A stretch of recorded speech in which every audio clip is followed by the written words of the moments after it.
Hello, everyone. Welcome back to our another insightful session of OWASP Patna. Today's speaker is Manas Harsh. So, Manas is a successful bug bounty hunter, and as we all know, the OWASP Patna chapter leader. He also works as a security analyst at Netscope. He is also known for sharing a lot of informative bug bounty resources. Moreover, you should definitely check out his blogs and Medium. It's a wonderful resource for any bug bounty enthusiast.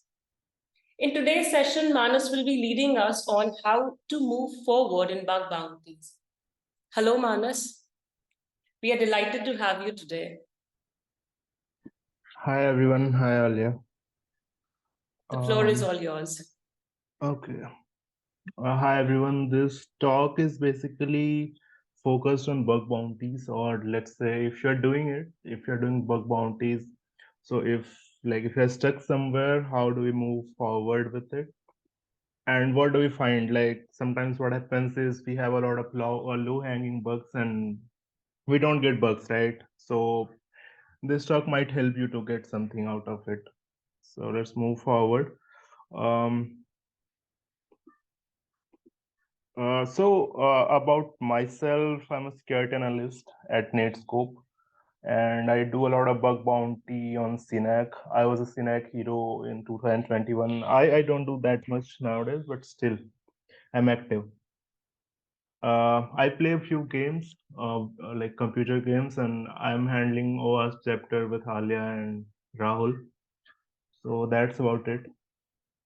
Uh, the topic which I'm going to share something about is what we can do with like bug bounties, or how it can help us in even in organization if we are working somewhere, for example in any organization, or you are in a pen testing team, or let's say security team, and you want to find bugs. So how does your bug bounty knowledge help you in that?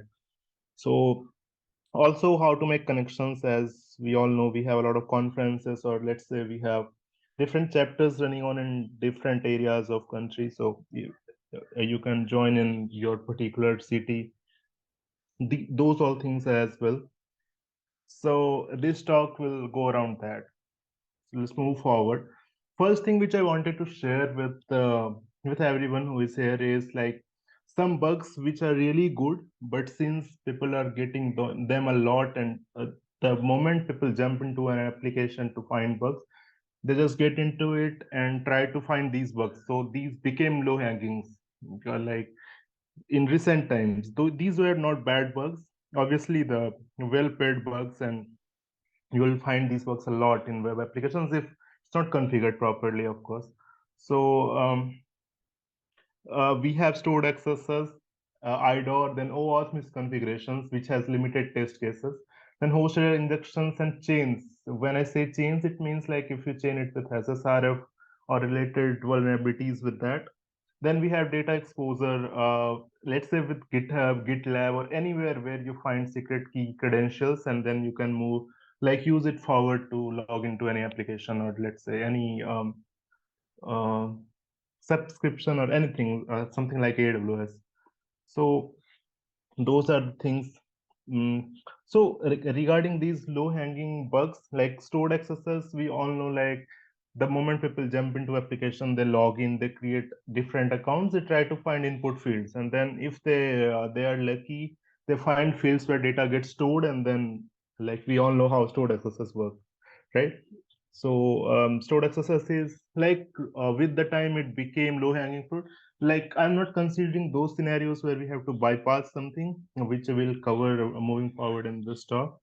But IDORs is something like that surely became low hanging. If you have, let's say, limited uh, skill set to find IDORs. So if you're limited to numbers, changing numbers and all, then IDOR became low hanging. OAuth misconfiguration is something which has very few test cases. They have like parameters, some parameters going on where you can just go ahead and try to find, account takeovers, or let's say data disclosures, or like OAuth misconfiguration leads to a lot of vulnerabilities. You can read about it. So that's a different thing. But OAuth misconfiguration is also like if path endpoint is not configured properly, you can just send the data redirect URI kind of endpoints. They'll lead to a, but that is limited test case. The test case, that is not something which is very hard to find. So people just go ahead and try to find those things if OAuth is being used. And host header injections, and let's say if it leads to SSRF, if somewhere host header injection is there, people will go ahead and try to chain it with something, and that's also a common thing. It's not something very out of the box thing. So I mentioned it here. So these bugs, which if you'll go ahead and data exposure as well with GitHub and let's say GitLab, where you have, if you have access to those things, you can try to find those in web applications. And like if you get any data exposure, you report it to team, and then depending on that particular program, you get the bounty. So these all the things are something which you'll get a lot of duplicate reports. I'm not I'm not mentioning those P4 reports where people just go ahead and report anything. These are some good bugs, as I mentioned, which should not be low hanging, but that with the time where a lot of people came in bug bounties, and then it became like that. So in those scenarios, so what do we find then? Like if you are like, let's say if you are not a beginner, like you have moved forward from your beginner step, and then you are somewhere between intermediate and advanced level, and now you want to find something else, like not IDA or successes. If you're not getting them, don't leave the application. We have something which you can go ahead with that. So like finding new bugs, uh, like it asks and it demands a lot of things from your side. So it's not like normal scenarios where you just go ahead and put script alert and get accesses. You will have to learn JavaScript, how the DOM libraries work, how we can, how we pass the input outputs from that, learn how different libraries in source sync works. Those things will help you to escalate accesses. So that will help you to bypass firewalls, let's say. If you know how the like how data goes within JavaScript libraries, and how the firewall behaving with it, you can go ahead and try to put your bypasses there. So JavaScript is very important in bug bounties specifically, because this talk is not focused on our organization pen testing. So yeah, JavaScript is very important. Then scripting is something which will help you a lot. So for example, I'm not saying you learn a lot of Python, for example. You don't need to be a pro at coding, but still, like if you know a lot, like a few lines of codes, how to write them and how to automate. So for example, in Bash, if you know AWK, sed, piping and those grep things, then it will help you to automate a few things. Like the flow goes same in almost every programming language. How do you create functions? Not in Java and C, but in scripting languages. So if you know how to use the basic stuff, you can go ahead and create some automations with it. So that's why I mentioned scripting. And once you will, so for example, if your JavaScript grabbing tool is not working properly and you want to get more results, you will need to create your own script so that it handles like threads in a way it will give you the output which you want. So in those cases, scripting is very important. Then one more thing which I see a lot of people lack in is like practicing new bugs. So when I see new bugs, if you'll go to Portsfigure website, you'll find they have prototype pollution kind of bugs. They have different DOM vulnerabilities, not limited to DOM accesses, like DOM exfiltration. Like there are many things which you can find in DOM. It's not limited to DOM accesses. So those type of bugs will stand you out from other guys. So if you will go ahead and try new labs, at least on free resources also, that will help you to maximize your skill set. So that's one thing which will help you out in finding bugs, like in bug bounties. So when people say they don't get bugs in huge programs, let's say Google, Apple, so these are the things you need to learn a bit.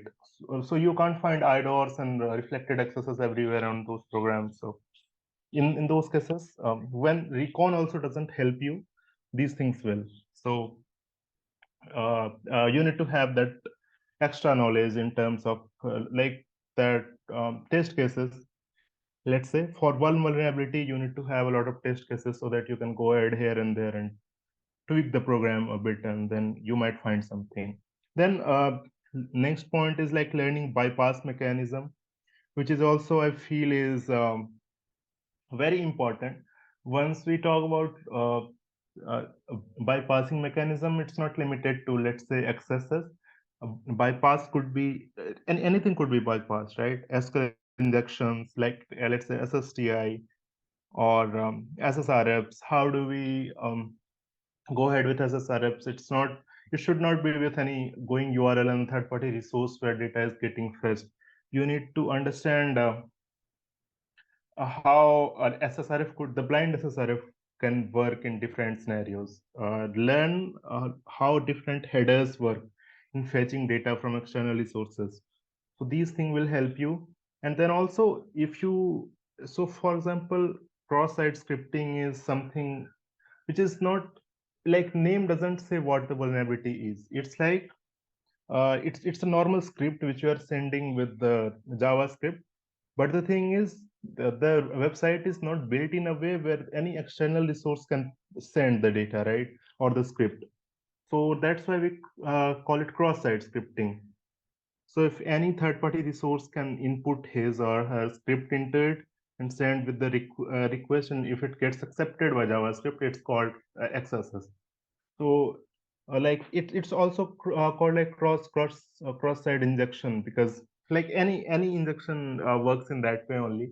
So you'll need to understand the basics first, how that particular vulnerability works, and if you know what the root cause is, it's easier to exploit them. So in bypass cases, as I already mentioned in the first point, learn JavaScript, which will help you to go ahead and check like how source and sink is accepting the vulnerabilities. So let's say if you're trying to find DOM accesses and nothing is getting accepted, alert prompt, and everything is locked, you'll need to find something where you like something like on mouse over. So on mouse over, how that works, if you don't know, it will be very hard for you to bypass something. So in those cases, JavaScript is very handy. So in same case, bypass mechanism is something where you know how to bypass different firewalls. So for example, if you know Cloudflare, you need to also learn how that particular payload will work in, let's say, any different firewall. Um, Take any example for that. Let's say Amazon firewall, or any firewall which is being used, Nginx, or anything like that. So that bypass mechanism will help you to move forward with that. And then again, like in like some complex vulnerabilities, not XSS, let's say. uh, so it's, if it is RC, for example, you know there is an RC, and you are sending some payload with your particular file, let's say, or any input, and you have set up everything, your server, your port, and all, but you can't get the response there. So you will need to write up, like, not write actually, even if you have a payload with PHP, you will need to filter it out, how you can put your particular bypass in RC as well, so that it will accept your code. So those things are very important. So once you learn bypass mechanism, it is very easy to find bugs with people, like other people can't find, if they don't know how that particular thing can be bypassed. So also in bypassing, it's not limited to special characters, or let's say escaping characters. It's all about how much do you understand that particular language or functionality. So that will help you to bypass things. Also, the next point which I wanted to mention was learn exploitation. When I say exploitation, it's not limited to web. It could be anything. It could be APIs, networks. So for example, if you have an open port, let's say FTP21 is open, and there is an anonymous login, and you logged in. Now what's the next step? Like, if you're not logged in as admin, your bug, or let's say anything, will not be accepted as a critical severity. Even if it's a default login credentials, they will not accept it as P1 because you are still logged in as user. So you will not have access to much data. Then the exploitation part comes. What else you can do with it? How you can do the privilege escalation stuff in that particular port. So those things are very important to learn in bug bounties. Like I don't know how it works on Bugcrowd and HackerOne because I don't think they have a particular uh, network pen tests, but in Synac they have a lot of them. So you will have 200 IP addresses, and then you will have to scan and find ports and go ahead with that. So that is like proper network pen test. That is also one thing you will need to learn. If you so the previous slide where I mentioned why these bugs are getting counted as low hanging fruits, because people don't want to find anything other than the simple ones. So once you are done with your checklist, you will think like that's the end of pen test. Like that's not how it works. So in those cases, you'll need to learn exploitation. So for example, if you exploited or found SSTI bug, template injection, but you don't know how to move. If you don't know how to move forward with it and how to chain it with something like code execution or let's say at least command injection, then your SSTI won't prove anything. So for example, if you send a template with 7 into 7 and you get an output as 49, still there will be a chance like your bug will not be accepted. Um, so in that case, you'll have to escalate it to something where it will get counted as a bug, right? Server-side template injection is not a bug itself that critical in itself. You will need to escalate it to something. So, like there are chains, you can send it if it accepts a template in a form of URL. You can send data and try to find SSRFs with it. You can go ahead and try to put some injection payloads in it and see how it works. Also, I forgot to mention a point into it that was like polyglot uh, payloads. Polyglots are something which you create binding a lot of attacks into one payload. So if you create a polyglot exploit, it could be a combination of XSS, SQL injection, SSTI, or a lot of injection payloads, which will help you to find out some blind vulnerabilities, for example, blind SSRF or blind SQL injections. So it will be a combination of sleep payload, any alert, combination of like escaped characters. So polyglots are also very important to learn. Learn how to craft them. So if you know how to craft a particular payload, it will be easy for you to use them. So that's also one point which I wanted to mention. So like these are things which you can have in your bucket to learn new things and implement it. The next point was bugs which are easy, but just because of the name, people don't want to go ahead and learn it. So request smuggling is one of them. You will just have to understand how request smuggling works, and with that, you'll also have to learn desync attacks. So that's a new attack which will help you to bind it with request smuggling, and then you might find the results. So these days, if you scan a target in burp, you will get a lot of desync, tentative alert. Try to check them manually and see if it accepts any particular content length in the second request, and then you can use any automation, let's say, smuggler extension. Smuggler extension are also like if you want to do it manually, try to do it as ports figure labs, and that will also help you. So in that case, you'll have to read about it.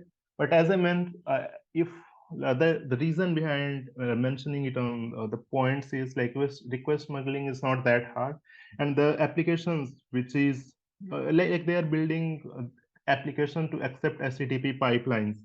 HTTP pipelining is something where you can send 3, 4, 5 requests in a single request, and then all will get accepted one by one in the same response. So if you want to try it out, or whenever you check the application next time, try to check HTTP pipelining and see how that works. So that will give you a fair idea about how request smuggling could go ahead with that. But like these are two different things. Pipelining is a functionality and request smuggling is obviously an attack. So, but I just gave you an idea like how that works. So it is easy to find. It's just because people don't go ahead with these checklists. Like attack scenarios, you can create attack scenarios in it. CL, TE, then TECL, we have transfer encoding and content length. So these are things you need to read about. And then we have XSS obviously with firewall bypasses. Whenever you feel like there is no XSS, but your data is getting handled in a way, your input is getting handled in a way, you even if you have 1 or 2% doubt, like there could be XSS, go ahead with bypasses. Like whenever it is getting blocked or something, try to go ahead with bypasses and see if any of your payloads work, or if you can find it out how the application is behaving with your input. Then blind SQL injections with burp automations, like you can use match and replace. When I said automations, there are a lot of regex which I have written. You can find it on my GitHub. Like those regex will help you to put match and replace stuff, like what you can match in the request and what can be replaced there. And it can result into a blind SQL injection. And then you can move ahead and put it in SQL map. And like most of the times you'll get results if there is a blind SQL injection, and SQL map will help you. So that's one thing which I also wanted to point out. Next thing is, which is very easy, but people actually don't know how to escalate the privileges. So it's not limited to like if you created 2 accounts, 3 accounts. Um, if you have access or an application like that, where you can go ahead and create multiple accounts. As I was giving the talk in CSATs and I mentioned the same thing, try to create 5, 6 accounts, and there is an extension called auth metrics, which will help you to check all those roles in one go. You will not have to go one by one, and auth metrics will do your job. So those are some things which you can help in finding privilege escalations. And manual pen test is very important. Try to check every functionality manually, because I have seen a few cases where an auto-rise or auto-repeater didn't pick the functionality, but the bug was there when I was doing the pen test in my organization, and a couple of times it happened. I missed it, but someone else found it. So, like those in those cases, try to check them manually. Don't completely depend on automation. So that's one thing. Then SSRFs is something, again, the bypasses will come in play, but like SSRFs are something which you'll find a lot if the application is handling resources in as third party. So for example, if your image, if you upload or download an image and you see a URL is getting it is coming in use, and it is storing your images somewhere, you can try to send your particular attack URL, or let's say anything with that. So like those are scenarios where you can go ahead. Also, like obviously there are blind SSRFs where, like, or out of band we can say, like limited attack scenario and like critical, like the severity is limited in that and will not be counted as P1. But still, like if you find it and if you can even scan a port, then it will be counted as P2, P3, and then it will be like the bugs which you could miss, you will not. So that's why I mentioned SSRFs. Learn about it, read a lot of write-ups how blind SSRFs work, or how the particular like traditional SSRFs work. So those things will help you in that. So read a lot of write-ups and reports. So that's what I mentioned in next slide, where like if you feel like you are not getting new bugs, or let's say you are stuck somewhere, follow these things and you might find yourself in a position or on a place where you will have more test cases and you can move forward with that. So staying on one platform is very important. You can't create account on 3 different platforms on in one go and check one program and jump on another. So that should not be there. So stay on one platform and stay it for long, like 1 year or so, so that you'll have a fair idea how all the programs or particular programs work, how the private invitation works. So those things are really important. Then pen tester lab and port figure, or let's say I don't know names of all the resources which we have these days. I think Namsek has also created something. Then we have from IT security guard. If you don't know him, he's a very good guy. He has also created some free labs there, so you can check his Twitter out and you can find the resources there. So use those resources to check the new vulnerabilities, as I had already mentioned, so that you will have a fair idea how the trending things are working. And then CTFs are something which I have not played a lot, but I feel like if someone, like, it will give you an idea of the different exploitation part, the network pen tests. So in a lot of cases, you can escalate something, let's say stored accesses to different things. You can send some payloads, like if people will visit there, you will get you know privilege escalation through Linux or Windows. So like those are some scenarios I have read where people went ahead with stored accesses. Or let's say uh, even if you found an RC and you can't go ahead with that, you can send some payloads and log in as admin or at least user in that particular system. So those are some things which you will learn in CTFs, how to find secrets, like those things, and the whole file directories and all. It is very important when you go ahead with network pen test. It is really important to know how the file structure and file system works in different operating systems. So that is important too. And uh, staying on a single program, let's say if you're a pure fresher and like you still know how to pen test, but you are new to bug bounties, pick a program and like stay for 6 months, 8 months, let's say Google, which have a large scope and you will have a lot to do on that particular program. Stay for 5 6 months and then see how many things you can do on that particular thing. So if you'll do it daily, then you might find good bugs there. People still find bugs, IDORs kind of bugs in Google and Apple. So it's all about how much time you can put on that, right? So those things are really important. So stay on a program and stick to it for like 5 6 months. You'll get good results on that. Then the next thing was, a lot of people who are successful, they read actually a lot of write-ups and disclosed reports. So HackerOne, if you'll see, they disclose the reports.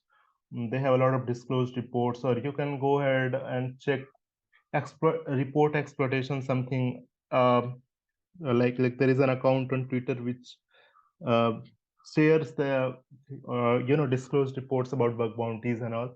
You can check them and see how people are performing the steps.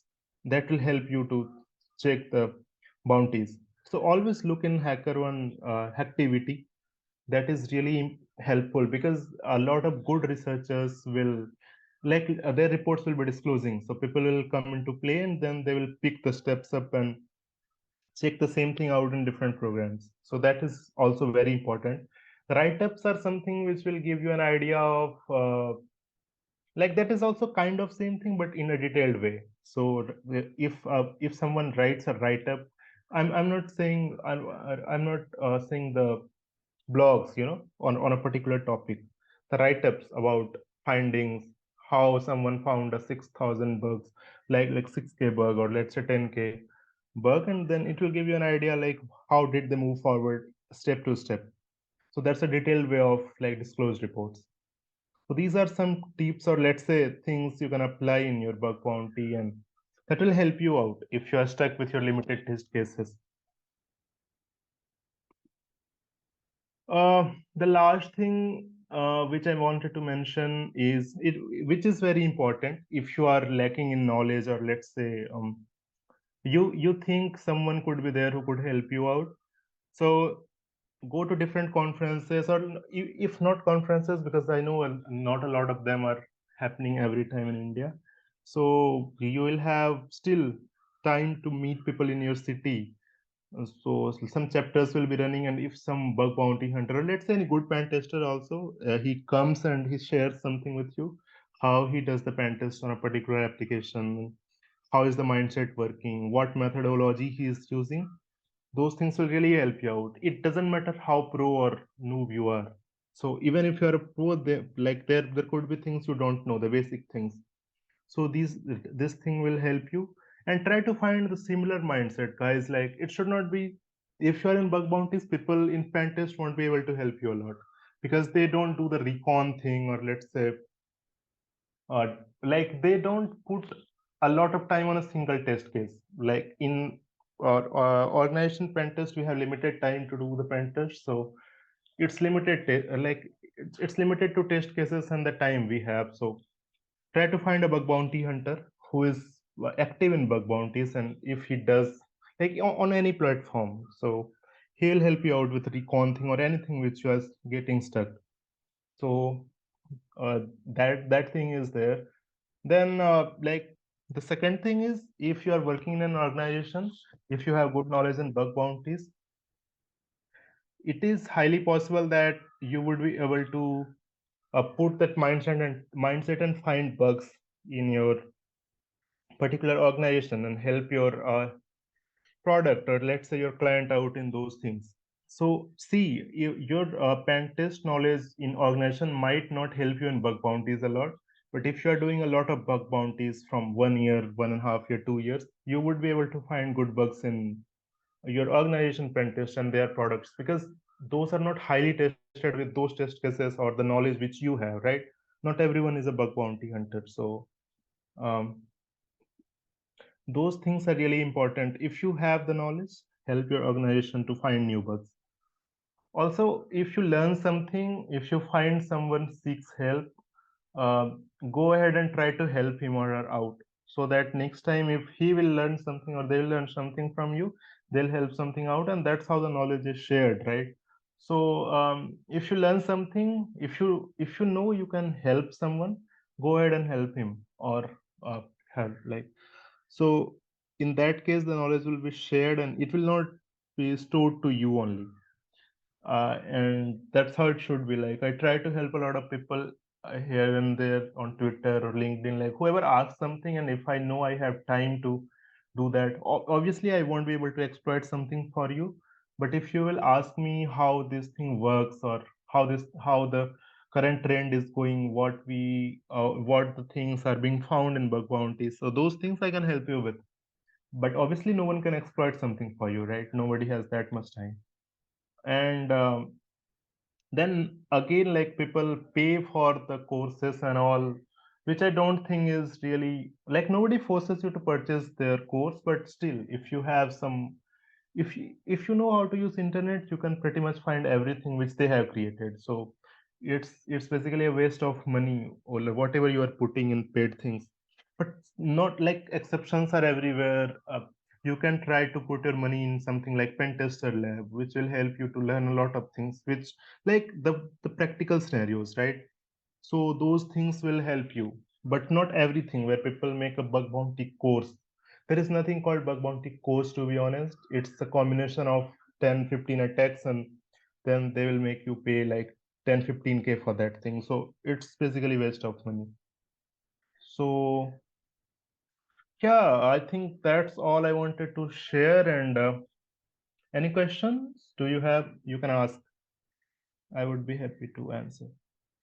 Because where to learn the new bugs, as I already mentioned, like, the resources are always there. You can start with Portsbigger. They have like 200 labs now, and I'm sure if you'll solve them all, you will have a lot of knowledge about web security at least. So yeah, start with Portsbigger, and then if you have some money to put, try to put it in Pentester Lab, Bug Bounty Hunter, and those things, and then you'll learn a lot. Hack the Box is also a very good resource, but only if you are preparing for something like EWPTX or OSCP. So it depends on you. You would know, like, what is something which you're going to pick. Any other question? How to be consistent on a single program if you're not able to find bugs? It's like, if you'll be consistent, you'll find bugs. It's not something like, I'm not saying, when we say consistent, it's not for 2 weeks or let's say 3 weeks. It's highly possible you will not find a bug in 1 month. Because programs like Google are highly secured. As that's the catch. If you know what scenarios could be created in pen test, it will be easy for you to go ahead and check them, right? So once you'll spend 1 month, 1 or 2 months, let's say, and you will have every and like also make sure you make notes so that you'll have record of everything where you got a potential bug, right? So that way you'll understand how the particular functionality is working in Google, let's say. So then if you feel like there could be no bug from your knowledge, you can move ahead and try to find something else. But don't leave the program after. Like if program is something like Verizon Media, Google, Airbnb or something, it's not a 1 month program. People are hunting on those programs since like 10 years and still finding bugs. So somewhere something is there, right? What is Google program? Google has a bug bounty program.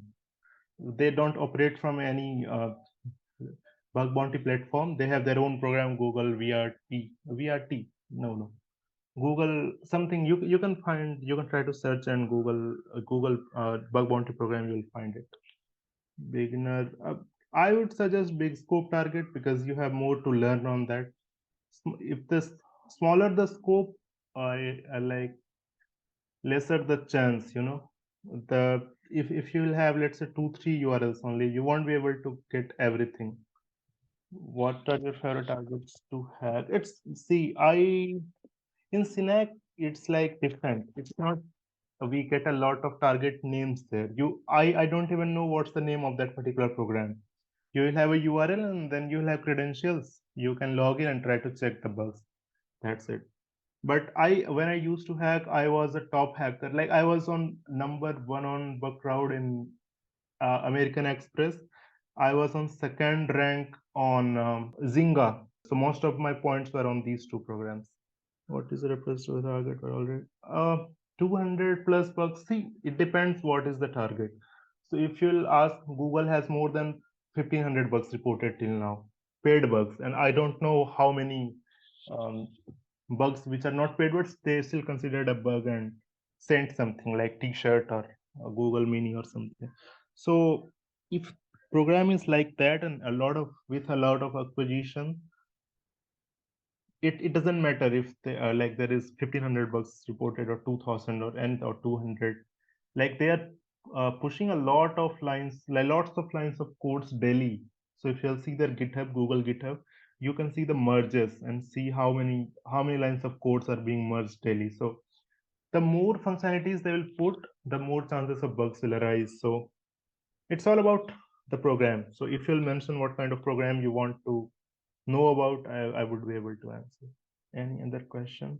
Do you also hunt on Android target? Android, I used to do, bro. I found a couple of bugs on OYO. Then we had a bug in Paytm, but then I stopped it.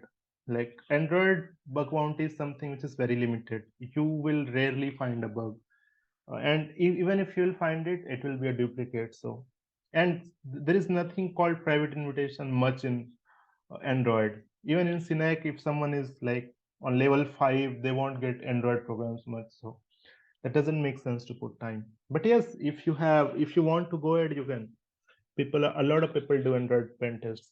Client side bugs are something which a lot of client side functionalities, or let's say the resources are being used. As I mentioned, DOM, or let's say any JavaScript or something.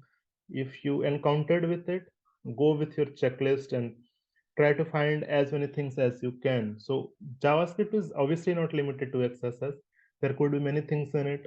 Try to do a bit of recon and try to find endpoints, and then it might give you some more client side bugs. URL redirection, which could lead to somewhere else. I don't know how it will in real time scenario every time, but it does.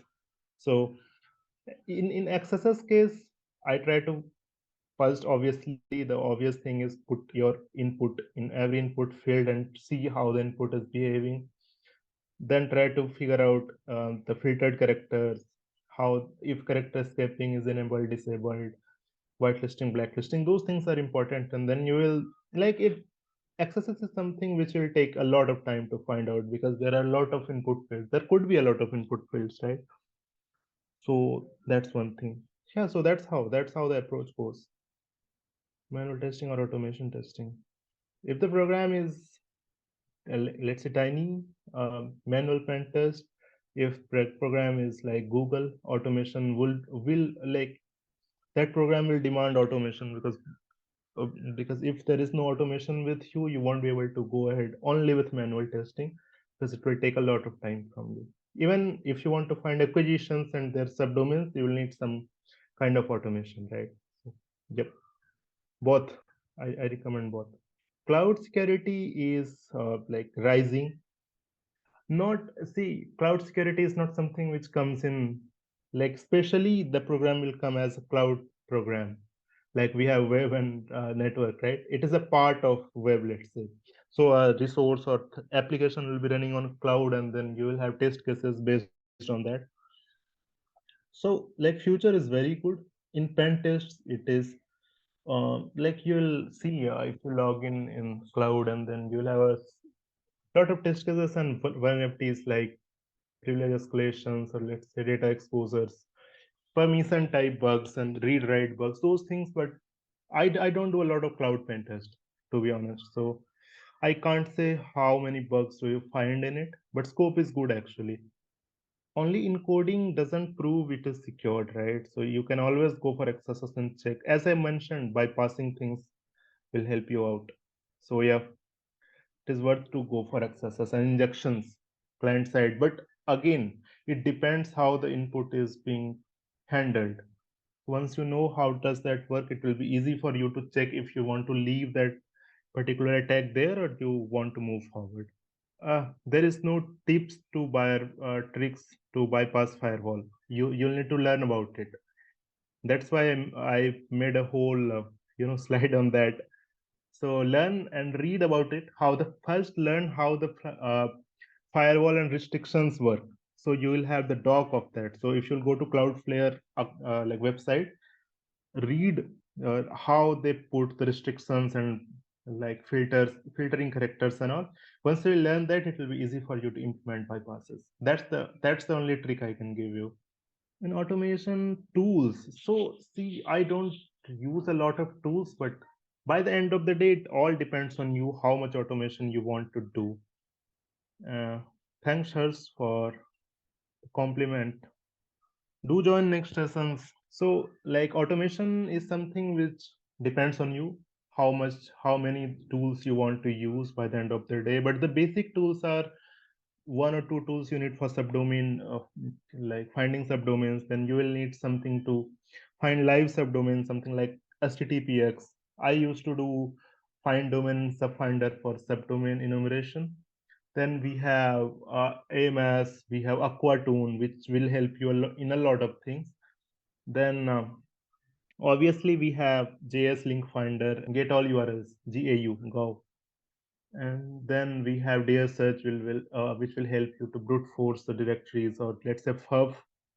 Those are the basic tools. Then there is no limit, there is no end for that. You can do the recon or automation for everything. Even cert.sh will help you to find the like there are a lot of things. For DNS recon, you can use it for finding IP addresses related to DNS and all, how like DNS info, and those things are always there. But 5 6 tools which I mentioned are the basics, the basic tools. My favorite bug is access controls, broken access controls, because those are easy to find. And if I get the functionality, because I'm doing the same thing from since 3 years, I think, so it's easy for me to find those things. If I find some application is built in that way where functionalities are similar, or let's say familiar to me, I will try to find out the broken access control. So yeah, that's my favorite one. And XSS as well. uh, Monica had asked in last Yeah. something. I think we should answer her. So again, like these are the questions which I won't be able to answer. It all depends on you. So either you want to learn one bug at a time, or let's say different bugs, and then go ahead with testing. So uh, like in my case, I learned like one bug at a time in starting, but after that, like if the bug is very easy to learn, I will not learn only one bug in a day. So it's all depends. Like it all depends how much you can learn and what is your mindset. So try to try to follow Buckroad VRT, and then first learn the P4 bugs, then P3, P2, P1. That's how you move forward. Don't rush, like don't start with RC. Start with how RC works, and the base in basics only on the surface level you'll get a lot of bugs, which you'll need to learn to find a RC. So those are the things which are really important. So learn the basic bugs first. It doesn't matter how many you learn in a day, but it depends on severity of the bug. So don't learn the P1s first, because you will never understand how SSRF works if you'll learn the SSRFs. Learn what leads to SSRF. That will help you to find the bug. So that is my recommendation. Yes. Thank you everyone. I really appreciate you guys joined it. We are good to end this, Alia. Yeah. Thank you, Manas, for all your tips and tricks. I think it was a really insightful session. Thank you, everyone, for joining in today.